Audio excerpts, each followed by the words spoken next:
بسم الله الرحمن الرحيم الحمد لله رب العالمين والصلاة والسلام على سيد المرسلين نبينا وحبيبنا محمد وعلى آله وأصحابه أجمعين. halkan maanta taariikhdu hay 30kii bishii 7aad 2017 waxaa xafiiska wasaaradda diinta iyo awqaafta ku qabanayna shir saxaafadeedkan runtii ugu horeyntiiba Allah mahadle nabiga maamuus sallallahu alayhi wasallam dalka Soomaaliland waxa uu leeyahay dastuur uu ku dhaqmo oo ku saleysan diinta islaamka. dastuurkuna ma ogola in diin aan islaam ahayn lagu fidiyo geyga Soomaaliland midna mana ogola inay dadka Soomaaliland diintooda bedelaan.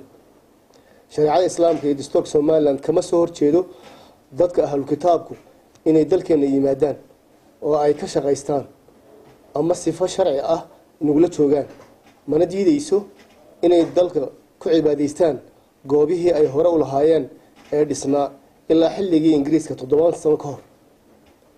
waxaan cadeynaynaa in aanay jirin kaniisad cusub oo Hargeysa laga dhisay sida lagu faafiyay saxaafadda sawirro aan xaqiiqada ka turjumaynin oo been abuur ah.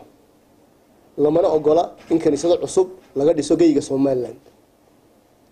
waxa cadho iyo buuq ka dhashay hadal ay gabadh ajnabi ka tiri madal lagu falanqeynayay horumarka ay keento mutadawacnimadu ama iska wax u qabsashadu oo ka dhacay jaamacadda Alfa oo loo turjuntay inay dawladdu ogolaatay dhismo kaniisad cusub oo laga dhisay Hargeysa taasi oo ah mid aan waxba ka jirin.